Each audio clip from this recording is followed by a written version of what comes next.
Well, I'm so excited to be here. Thanks for coming out on this super, super cold night. So thank you guys.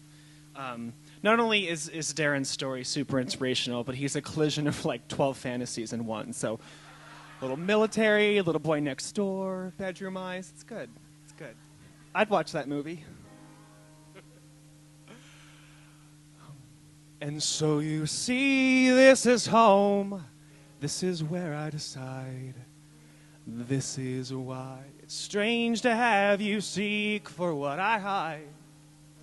I never built a door in my wall. I didn't alter the plans.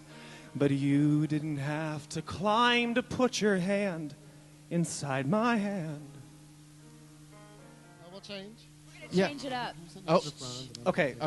Well, because Angie, I was going to wear the same outfit, so I'm glad that that at the last minute I changed course. So yeah. So that was absolutely beautiful. Thank you. But you write your own material, right? I do. Yeah, I'm a little writer bee. Yeah. Yeah. So where do you get your inspiration? What do you write about? Manhunt. Yeah. No. Don't we all? So many stories there. We have a lot in common. No, that's my partner out there. Hi, Vince. Did you meet him on Manhunt? Actually, no, we met on gay.com. Oh, we did. fantastic. Yeah. We met online, and it just was kind of instant chemistry from the start. He was in Brazil. I was here. I was actually in Sacramento. But he's a native, so that hence part of the move. Both the career and the relationship is what brought me out now here. let me ask you something, because I also fancy myself as a songwriter. Sure. So when you write a song, sounded to me like you were lying. Does he ever think, well, what did you mean by that, bitch? I mean, does he think, does he ever question where your songs came from, or who were you thinking about, or that kind of thing? No, he's never Listen, asked. you need to do that. Thanks for showing an interest. Vince, you need to listen just a little closer. Just a little bit. No, well, when we met, I was finishing up my 7th album. So there's a long discography before we met. So we figured if he asked about every song, That's a lot of Manhunt. It'd take a lot of time to get through. So I do have a question for you. You actually came to terms with your sexuality very late. Well, I guess by comparison, for some people today, I was 24, 24 when I came out to myself, and then 25 when I came out to my family. Not officially. I mean, I was living in a glass closet, like people knew, but see, glass closet. Imagine it. And it's there. So people knew, but as far as I think when someone comes out is when it's real to them. Right. So you could be surrounded by friends and family that always knew, but it's not fully true for your life and theirs until it's something that you know is true of yourself. Those are the two hardest words to say sometimes. It's very hard to say them to people. But prior to that, you were extremely involved in the religion and singing, and I was a pastor, actually. I was a music Shut pastor. it down. For real. So I mean, Scandal. how did you bring all of that together? Not like a Catholic pastor. Come on. Booze See, and no, not Catholic. Did you make him put on the collar?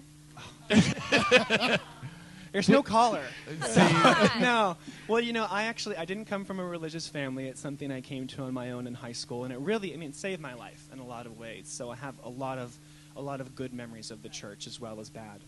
It was the church and how it developed who I was as a person that gave me the strength to come out. So that's why I say that Jesus made me gay.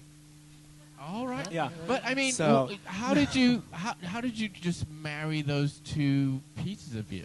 Well, not coming from a religious home ended up being a huge advantage because I didn't have any of that generational baggage that gets attached to an idea of God and a specific way of faith. But I always knew down in my gut that if God was real, and if I was His creation, which I'm not quite sure exactly where I stand about that these days, but if that was true, He doesn't make bad art. So I figured, and I also believe in living one integrated life. I didn't want to be haunted. I didn't want to wonder what would happen when they found out, And so I did go to my boss at the church and told him what had happened, what I'd realized about myself, and he said, first of all, it doesn't change our relationship at all, but you know what you signed up for. Like, there's moral commitments inherent in your job, and I did. I mean, I understood what I was doing, and very shortly after, I decided I couldn't live under that anymore, and so I left, and I went to work for Starbucks.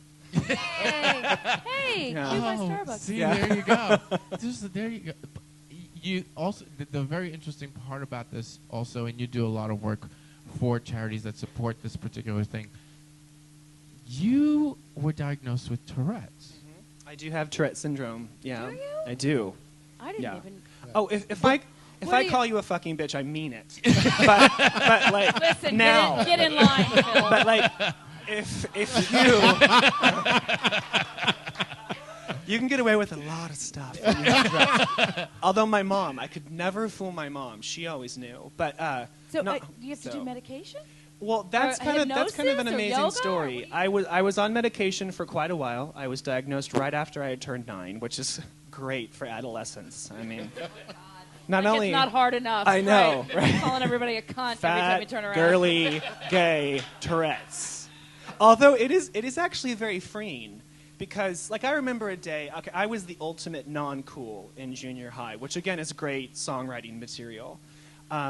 All your today's singer-songwriters were, like, the dorky, non-friend people in junior high, without a question. So that's where we get our careers from. But I remember one day I was in junior high, and this total asshole named Isaac decided he was going to beat me up. And of course, when you're in junior high and somebody challenges you to a fight, and the big thing is, like, if you don't do it, you're a pussy, right? You're a pussy, but yeah. So you don't have a spine. So, but I was like, well, you know what? Nobody really likes me anyway. Nobody thinks I'm cool. I have nothing to lose, and I don't want to get hit. So I went right over to the teacher, said, hey, Isaac just told me he was going to beat me up. I'm going to go not get beat up. You go take care of this. And I realized that nothing to lose is a very powerful place. So, and I was 12 at that time, so it did allow me to learn a lot of lessons very young. And one thing I'm really grateful for was that you can have one of two responses to when people are that cruel consistently. You can either hate people or you can love people. And so what I did, by the grace of God and, other people who were good to me, I really came out with more of a positive view of humanity. And that's a common thread in my music, too. Like, I really write a lot about how people handle their humanity, and I'm fascinated by people. We're all the most fascinating things in the world, so. Absolutely. So, would you do another song for us? No. Of course. Of course. Cool. Thank you so much. Ladies and gentlemen, Mr. Phil Putnam. Phil.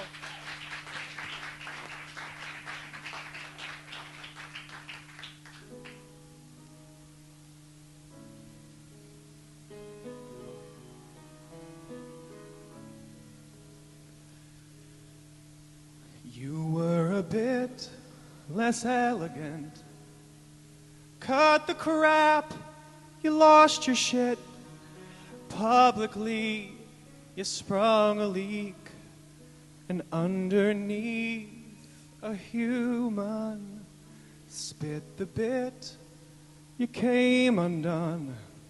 Spilled the blue in your blood, frightening to the degree that honesty can scare them.